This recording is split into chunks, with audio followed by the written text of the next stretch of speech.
That's a good way to start off.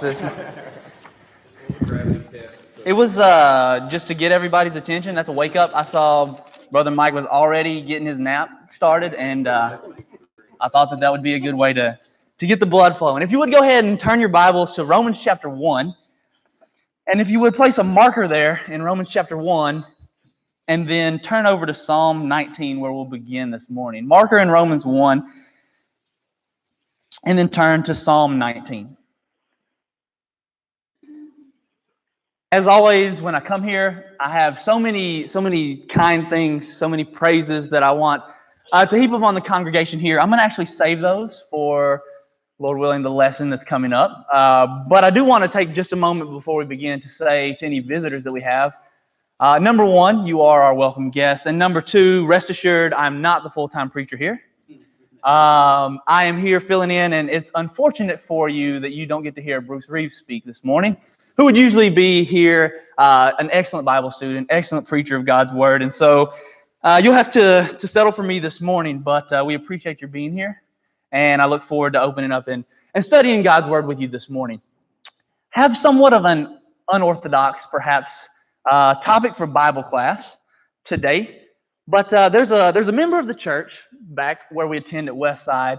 His name's Brother Bone, and he is kind of infamous for when you get done preaching, and everyone's coming up to you and they're saying how great you did and how you did an excellent job and just you preached the best sermon that they'd ever heard. He is always the one who does not say those kinds of things to you. In fact, Brother Bone loves to speak to me after the sermon, and almost always he's got some, let's call it constructive feedback, something that could have been better thought out or more well said. And I appreciate that because he always offers me something to think about, something to chew on constructively. And he approached me after a sermon one day, and he said to me, he knew my background in the sciences. I've been in school, for those of you who don't know, for a long time, almost 10 years. So I should be finishing up within the next year or so. But throughout my entire college career, I've been in the sciences. And so he asked me, he said, during your studies, would you say that they have made you more doubtful of God, or have they actually increased your faith? And I think that this is a great question. It's a question that oftentimes Christians that I know have struggled with.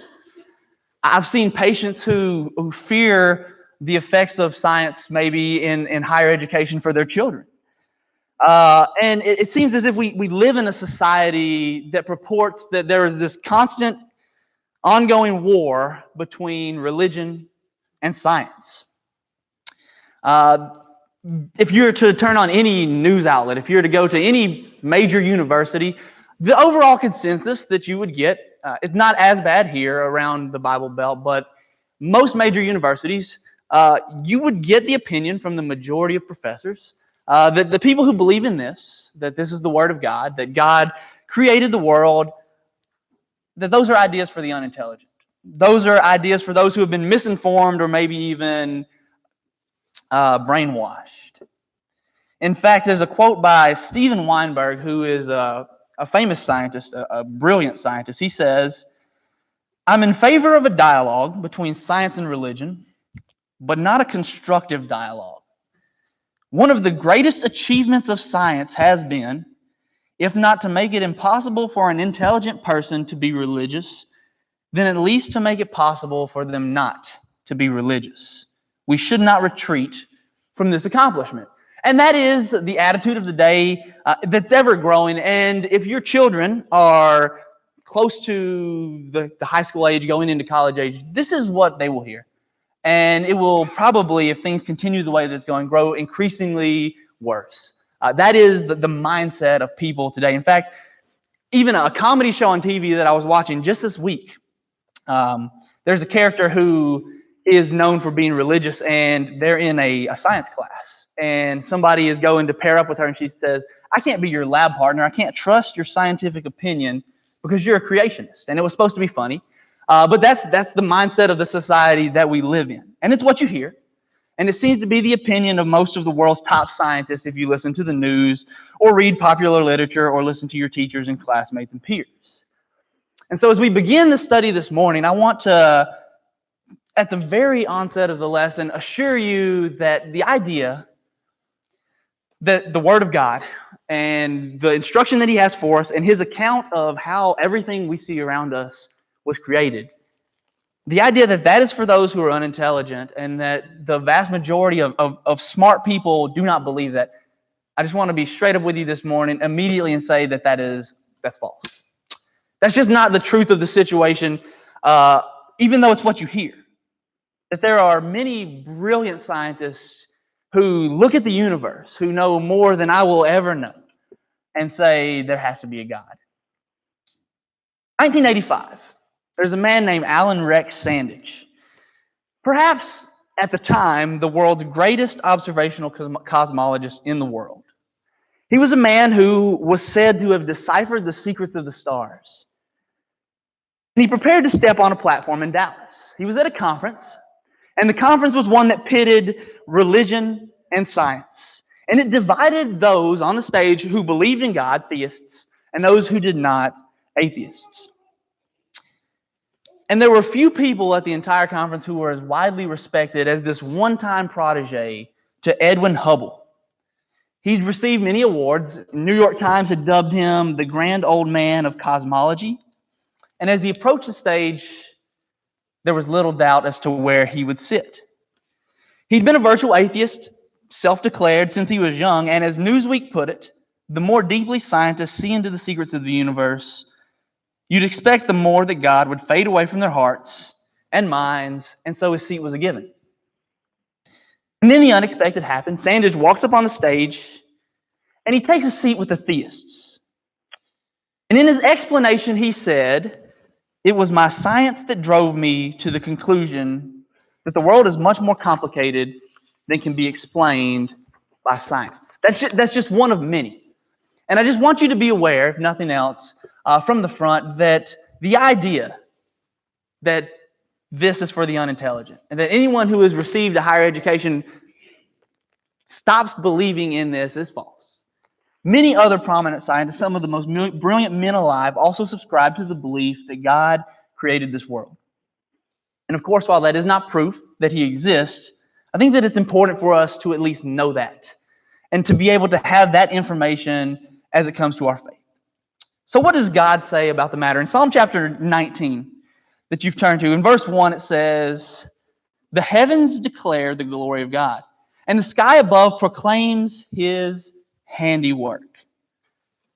This was my answer to Brother Bone's question. When he said, has science caused you to doubt God, or has it actually increased your faith? The best answer that I can give is, the heavens declare the glory of God, and the sky above proclaims His handiwork. Go ahead and flip over to Romans chapter 1, where you have marked Romans chapter 1 and verse 20. It says, "For His invisible attributes, namely His eternal power and divine nature, have been clearly perceived ever since the creation of the world. In the things that have been made, so they are without excuse." This is God's world, and He has left His fingerprints all over it. And the more that I learn, the more that I see the heavens do indeed declare His handiwork. And the more I learn, the more I'm able to truly appreciate how magnificent God is. And so what I want to spend the rest of this morning's class with, and I want to teach this as a class. Anyone who has comments, if you have questions, feel free to ask those. But what I want to do this morning is discuss and give you just two, in my mind, solid reasons. That if someone were to ask you, what convinces you that God exists? Would you have a ready answer? What convinces you that there is a God and that He created everything around you? And I just want to give you two examples that hopefully you can use that help strengthen your faith, that help give you the ready answer that we read about in 2 Timothy as to why you believe that God exists. And there may be some of you in here who have an unwavering faith, who this issue, it doesn't bother you at all. The fact that God exists is cemented into your mind. And that's great. And to you, I would say I would love to share with you some of the awesome displays of God's power through His creation to help you appreciate how great our God is. But then there are those of you who may have questions. And the first thing that I would want you to know is that you are not alone. It, as I said earlier, it's a popular thought. It pervades our society, our culture, and your kids have already heard it, I assure you. And this is going to be something that they're going to have to convince themselves of. It used to be that you would discuss with your friends doctrinal issues. Maybe they went to a different denomination, and you would discuss with them why baptism was essential to salvation or the importance of biblical authority. But now the conversation that your children will be having with their friends is, why do they even believe that there is a God? It's a new conversation. And I sympathize with people that have those questions because I've been there. I've had classmates and peers in the last 10 years of my life, as I've spent the majority of my time around an environment that accepts that type of thought, that my beliefs were foolish, even to the point in which I started to believe them. In fact, kind of the turning point for me was I was in a physics class, and there was this very outspoken, very militant atheist in the class. And he approached me one day as I was studying in a room, and he began to berate another student who was so foolish as to have claimed that there was a God, and that for this and that reason, the things that student would say about God was just foolish. And he said it as if he thought I was in agreement with him, and I was absolutely not. But the sad thing is, I really didn't know what to say. Really didn't have a great response to that, and so I said nothing. And in his mind, I'm sure it would have seemed that I agreed with him, that other person was foolish for believing in God. And it was from that moment on that I told myself, never again will that happen. The idea that I could not have a reason as to why I believe that a God exists. If this is what drives us, if what motivates us is that God is who He says He is, I thought, I can't not have a reason. And I believe that it's completely biblical to have these types of conversations, because God says that His eternal power and divine nature have been clearly perceived ever since the creation of the world. He created this world for us to find the traces of Him. Turn with me to Job chapter 26, if you will. Job chapter 26.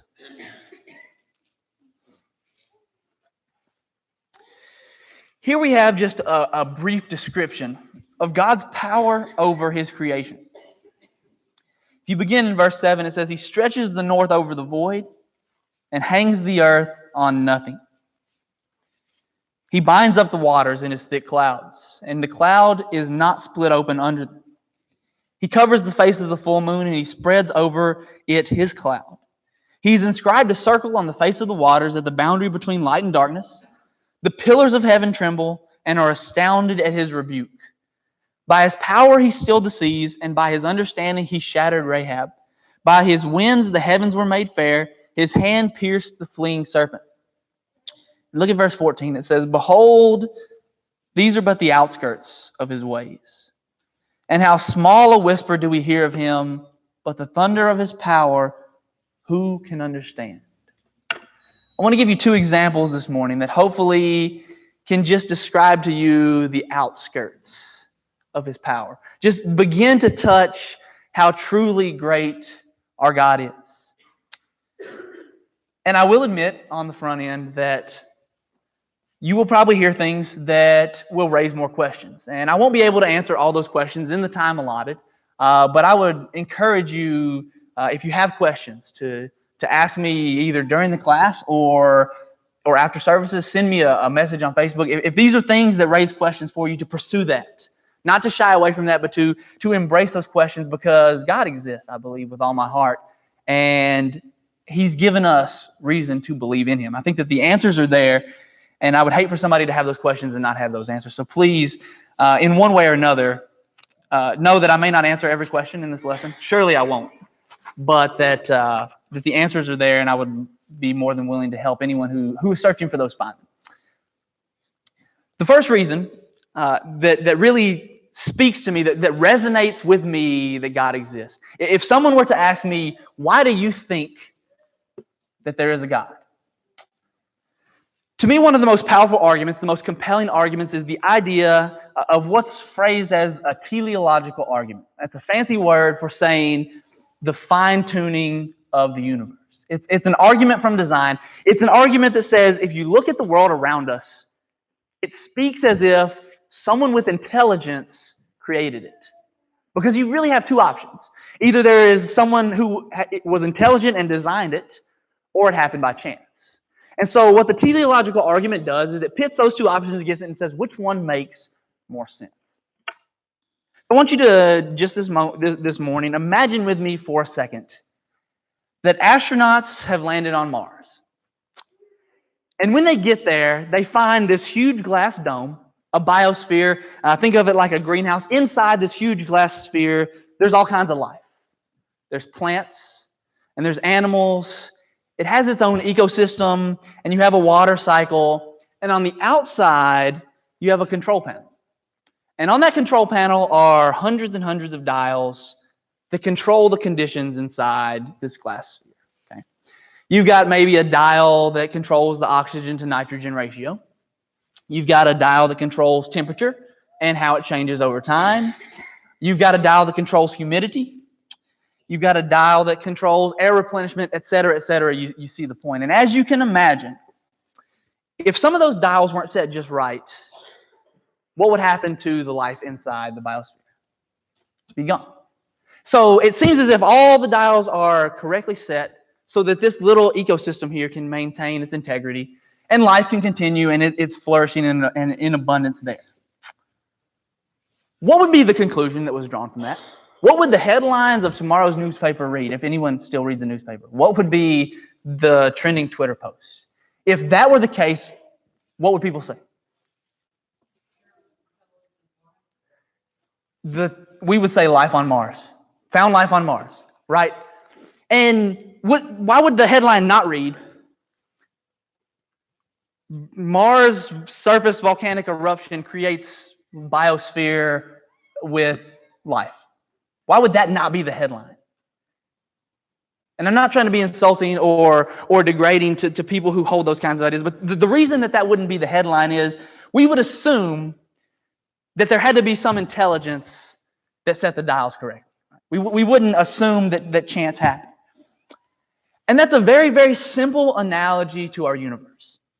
Because what scientists have found as they delve deeper into the universe is that we live in a universe that's controlled by a lot of dials. And those dials, all the things that make life possible here, are incredibly, incredibly precisely designed and fit so that we can have life as we know it. In fact, Fred Hoyle, who is a famous scientist, he quipped that they're too precise to have been a random accident. He says somebody has been monkeying with the physics.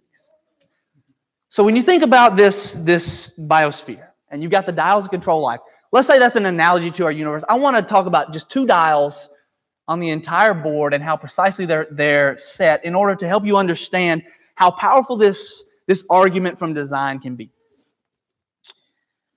Rather than, you got a dial kind of like on a locker combination that you spin in a circle. I want you to imagine the dial that's on like an old analog radio. You know the ones I'm talking about where you've got a little pointer, and as you twist the dial, it moves down a bar. All right, that's going to be the first dial that we'll talk about. And this is going to be the dial that controls gravity. Okay, this is the gravity dial. It's going to set the strength of gravity in the universe that we know. Just bear with me here. I think that this will make sense. Does anybody know what a light year is? Mr. Engineer, he's got what a light year is. What is it? All right, perfect. I love the in a vacuum space. That's a great extra touch. Bonus points right there. Now, most times we hear the word year, we think of amount of time. But a light year is the distance that light can travel in a year. We're just going to simplify it at that. So the distance that light can travel in a year, we call it a light year. Light can travel, to give you an idea of how much of a distance that is, light can travel around the world in 1 second roughly 7 times. So we're talking about something that can go around the world 7 times in a second, and I want you to imagine how long it would be if you let it go in one direction for a year. Pretty long way, right? Almost unfathomable how great that distance is. Now I want you to take that distance, and I want you to let light start right here, and it's going to take off in a direction, and it's going to travel at that speed for 46 billion years. We're talking about an immeasurable length. That's our radio dial, all right? And now we're about to set on that radio dial 1 point for the strength of gravity. That would represent the weakest force that we know, which is gravity, to the strongest force that we know, which is the strong. All right, so there's our analogy. We've got this radio dial, and it's incredibly long. It is the length that light would travel in 46 billion years when light can go around the Earth 7 times in 1 second. Unfathomable. That's our dial. And we're going to break it into inch sections. What scientists have found is that if you were to move the dial from where it is on that big scale by even 1 inch, 1 inch out of all that distance on that dial, that you have drastically shifted the conditions of life, and within a few inches, you have made it impossible for life to exist. Move it far enough, it's impossible for even matter to exist. 1 inch, and the impact on the universe would be catastrophic. And yet, if you were to look at our universe and that dial that we just described, you would find that it is set precisely, perfectly for life to exist on this earth.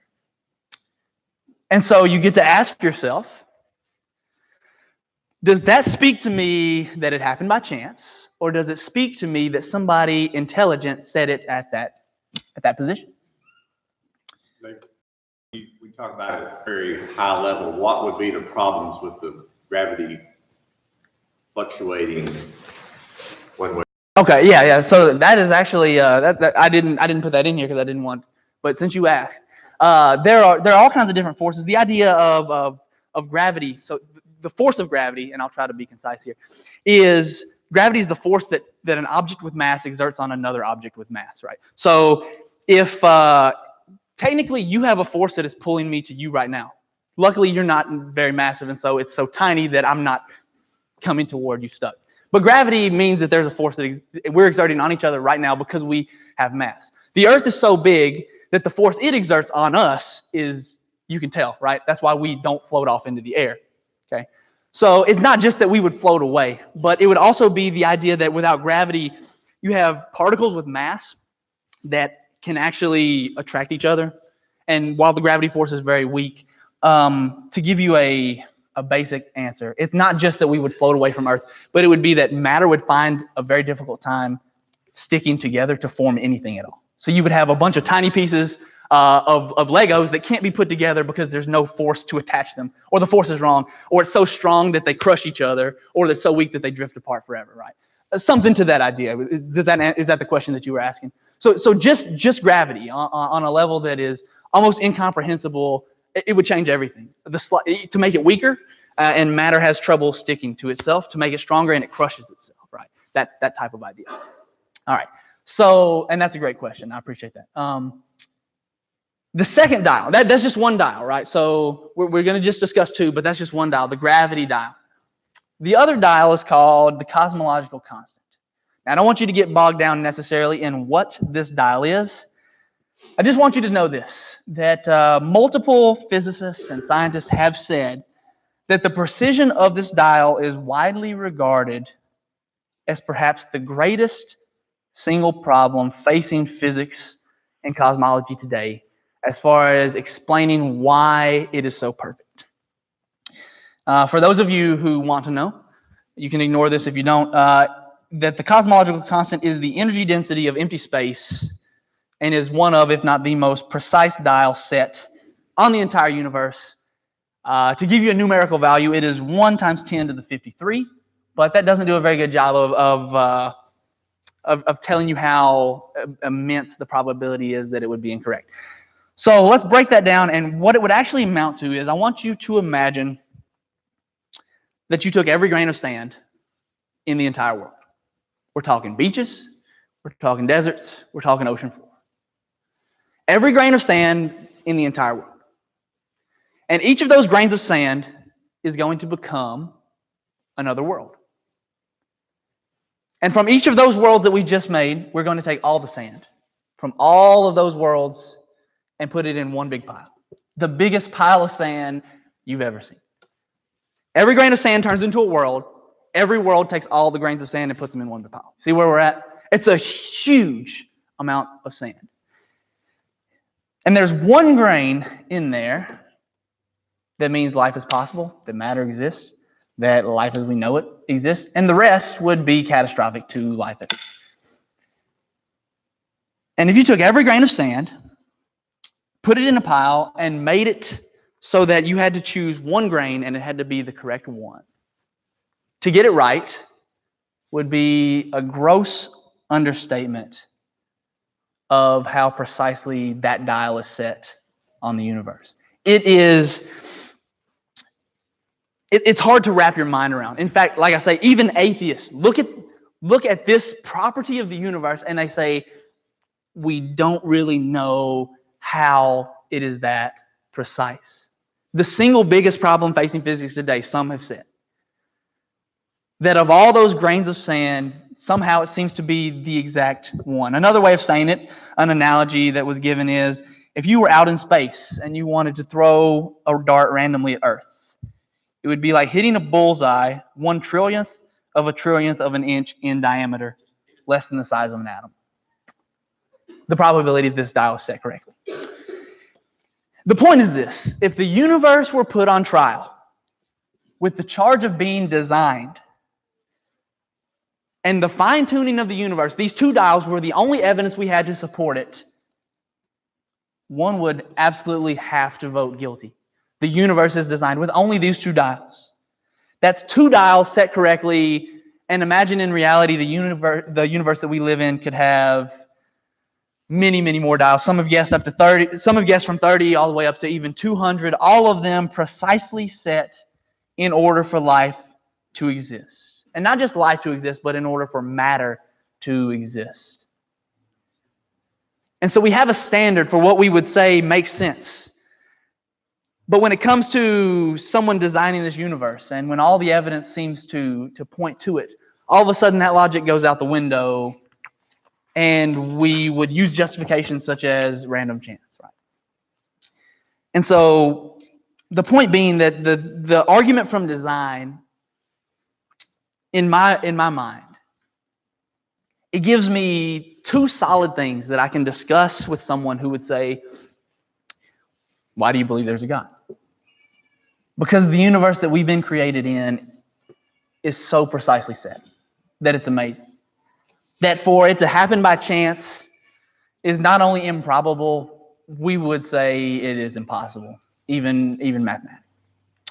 And I think that's powerful evidence to me and to my faith. And that I just wanted to give you something practical. Are there any questions on that anybody would have? I've got a couple more things, but yes, sir. I want to ask you, what they say, but in John 1, it says, in the beginning was the Word, and the Word was with God, and the Word was God. Yes, sir. So how do they get around that? Because God made all the stars, all the planets, and everything else, and the heavens and everything else. I think that you bring up a great point, and essentially what you're getting at is, if we see things that had to come from somewhere, from whom did they come, right? And that also is a great train of thought to pursue.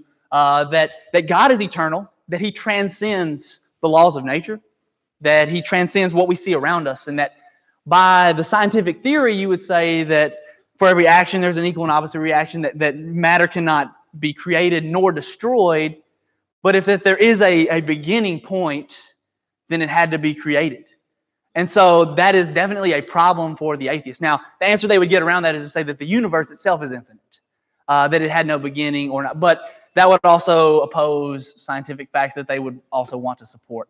And not only that, but it would not also explain that if the universe was infinite, that these dials are still so precisely set that life exists. Regardless of its infiniteness or not, it would still be unfathomable to think that they were set correctly, if that makes sense. So that's a great point, and that's just one more thing. Yes, sir. I think Stephen Hawking said something about we don't want to think about what comes before the Big Bang because then we have to accept the possibility of God. Yeah, and that's coming from one of the most well-known, brilliant men in the world who also was adamantly opposed to the idea of God, who even says, we don't want to think about the origin. We can use science to say that there was this moment in time in which everything appeared, but even the question, I'm sure you've heard the phraseology, if there's a Big Bang, who's the Big Banger? That's a common phrase that goes around. It's the idea that even if matter were to exist instantly, which is what they would agree with as science, that who caused it? That by the rules of nature, matter cannot be created nor destroyed, and yet here it is, created in some form. Got you here, and then we'll come back there. Yes, sir. They refer, and you have, we all refer to the laws of nature, or the laws of physics, whatever that law is. There has to be a law. Right. You cannot have laws just all of a sudden be there without something. And that is the gist of the teleological argument. It's that laws exist, and these properties exist, and you have one option. Either somebody made them that way, two options. Either somebody made them that way, or they existed perfectly correctly without anyone designing them that way, right? I mean, like what's the second law of thermodynamics, that everything is working downward? I always confuse which one is which. You're talking about entropy, that's the third, right? You can't win, you can't break even, you can't leave the table. Those are the laws. Yeah, it's either 1, 2, or 3, but you're talking about the law of entropy, that everything goes toward disorder. So Right. So it can't be determined. In fact, Under that circumstance, there's nothing that's physical. in fact, on that statement, and I'll get the question back here in just 1 second. I had a teacher, a thermodynamics teacher, who was giving her lecture on entropy, the idea that things work toward disorder. And she made a passing comment about the entropy of the universe. She said exactly what you just said, that it seems as if this can't be infinite, and that it seemed to have to have a starting point. And I kind of caught it, and so I just made a note to say something to her, and I approached her after class and asked if she was implying that she thought someone had created the world, and she said, I believe that the God of heaven, that Yahweh created the universe in a word. And come to find out, I've become pretty close to her. I've TA'd for several of her classes. She is an excellent apologeticist. That's a thermodynamicist at a major university, and it was definitely surprising to me. Once again, it just reinforces that idea that there are so many intelligent people who examine the evidence that God has put before us at our fingertips and conclude that He exists and that He has designed and created this world. And I think that's a powerful thought to have that is reassuring to me and to my faith. I had a question back here. Yes, sir. I think another thing that atheists have a hard time explaining is the complexities of the human body, like the function of the eye, the function of kidneys, lungs, the heart, blood vessels, how that all works together. It has to work, it has to be coordinated perfectly for a person to live. And the chances of that happening by accident would have to be astronomical. Right, and so you've hit on something, another form of argument, which is where I kind of hoped we were going, that some other people would introduce ideas that they find reassuring. The idea that the human body works so precisely, especially the body part of the eye, and the reason that that's so important is generally, if you were to say that the body works so well, an atheist explanation would be that it has evolved over millions and millions and millions of years, so that what started simple of course it works now because it came from something that worked a little simpler before and got more and more complex, would be their answer. But the eye is such a great example because of its complexity in that it either works or it doesn't. It's hard to evolve slowly an eye that kind of works but doesn't.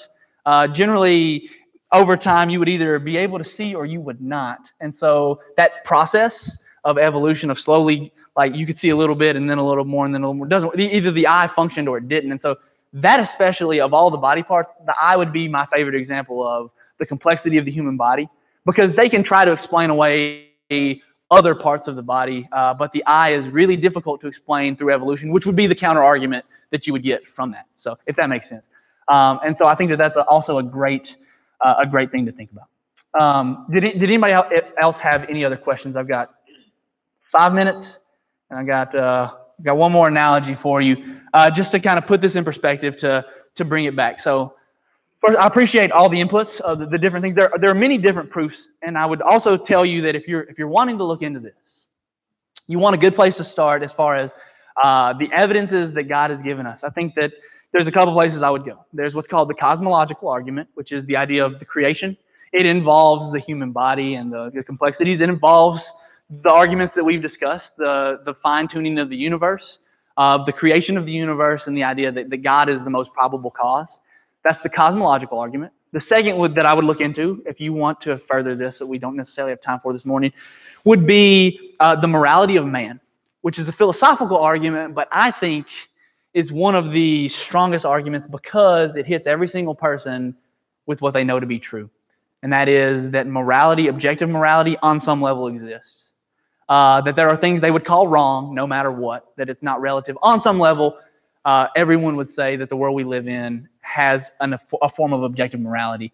And we would say that the explanation for that is a moral God who gave a reflection of who he is to us, and that's where morality comes from. So that's a great argument. It's a philosophical one. And then finally, the resurrection of Jesus would be the third place if you wanted to continue the study that I would go. Because what we've talked about this morning may implicate that there is a designer, that there is a God. But Jesus Christ says in John chapter 17, he says his prayer for his people is that they would know that God sent him. It's the idea that it's one thing to acknowledge that there probably is a God. It is another thing to point someone toward Jesus Christ as the Son of God, as the Savior of the world, as the Messiah. And so I think that the resurrection of Jesus, the historical evidence, forms a great final argument because you can show, I have a reason to believe that there is a God. And I also have a reason to believe that Jesus Christ is the Son of that God, that he was God incarnate. And then you are pointing someone not just toward a God, but toward the God. So those would be the three in case anybody has any future interest in the matter. And that would be cosmological argument, morality of man, and the historical evidences for the resurrection of Jesus. Just if anyone is curious. We've got a couple minutes. Does anybody else have something that stands out to them? Everybody has something that resonates with them differently. To some people, certain things just make more sense. Is there something that we have not discussed at this time that maybe makes a lot of sense to you, Brother Allen? Well, I think, and you touched on it, we have different occupations, different backgrounds. You're in the sciences. Other people may, by personality, be more in tune with beauty and design. Mm-hmm. Maybe the inspiration, the unity of the Bible, things like that may speak to them more about design and that there is a God. I think there's not a one-size-fits-all answer, and you've spoken to that, but I think it's important that each of us have, like you said, our own reason why we believe. There may be multiple reasons. Correct. To me, the beauty of the universe, you see a baby, that speaks to me about God. A puppy, things like that God, I learn about God by that, and just, that, I know I'm starting with the foundation that I believe in God, but right. I'm learning about God from his creation as well.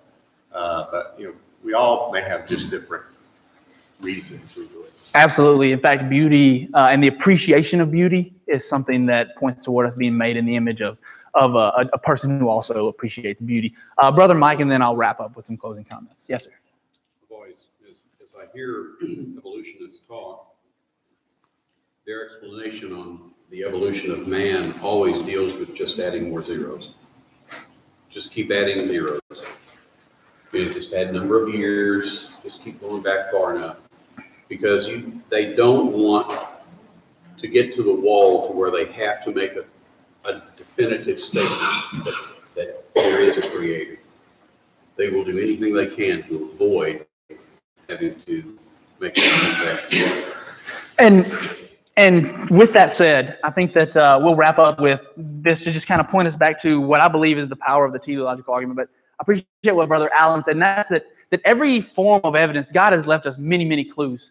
And different clues speak to different people in different ways. In fact, believe it or not, while I just presented the scientific argument, and I think that it's very powerful, I love the morality of man. I think it is incredibly powerful in persuading people that a God exists. But to each his own, and God has left many, many clues. But I think it's important to our personal faith to have those of ourselves and to learn about God through those things, and not only to accept that God exists, but then to learn more about him and his power and his glory, and to know truly the things that he's capable of makes you appreciate the sacrifices and the humility that he has even more. I want to leave with just one example, and that is if I were to take Brother Mike out to the mountains. Now, I'm not a huge fan of hiking. I don't really know why we go to the mountains at all. But let's say we did. We went out to the mountains, and when he got there, there was, under a cliff, some rocks, and in the rocks they spelled out, "Welcome to the mountains, Brother Mike." Now, you would say, Xavier, why did you put so much effort into spelling out something for me with those rocks, such a trivial message? I bet that was a lot of work, putting those rocks together in letters. And I told you, oh, I didn't do anything. That was a rock slide from the cliff, and the rocks fell down and formed themselves like that. Now, would that be an acceptable conclusion to you? Would you think I was joshing you? Could it happen? Could it happen? I mean, is it possible that the mechanism exists in which they could fall and land on the ground there? Yeah, sure. But would you accept that explanation? No, if I did, I would also have to take the explanation I'm 6'2" and attractive. Well, one of those things is true. I'm going to let y'all decide which is which. And here's the point, though. We would say it strikes us as supremely improbable at random, but not improbable at all if someone with intelligence, some form of, I know how to spell your name, did it themselves, right? That's how our logic works. And so we reason this way all the time. That's why your first thought is not the rocks fell that way, that I spelled it out for you. I'm an intelligent being capable of spelling those things. Supremely improbable at random, pretty probable with design. And that is the teleological argument. I think that's the power of it. It speaks to the idea that, okay, you have a number, 1 out of whatever. But does it make more sense to a rational mind that somebody designed it or that it just happened? And just those two dials, like I said, almost impossible that those... We've discussed the magnitude of them. I'm not going to go back over that. But that is the power of the argument. When we look around at the universe, God says we are without excuse. Because the logic that He gave us and the mind that He gave us, when we examine His creation, points toward Him. And I hope that we have discussed at least one thing that has resonated with you and that you can use as to be convinced and to be faithful as to why God exists. And I appreciate your time and your comments. Thank you so much. I'm going to try to place this without knocking it over here.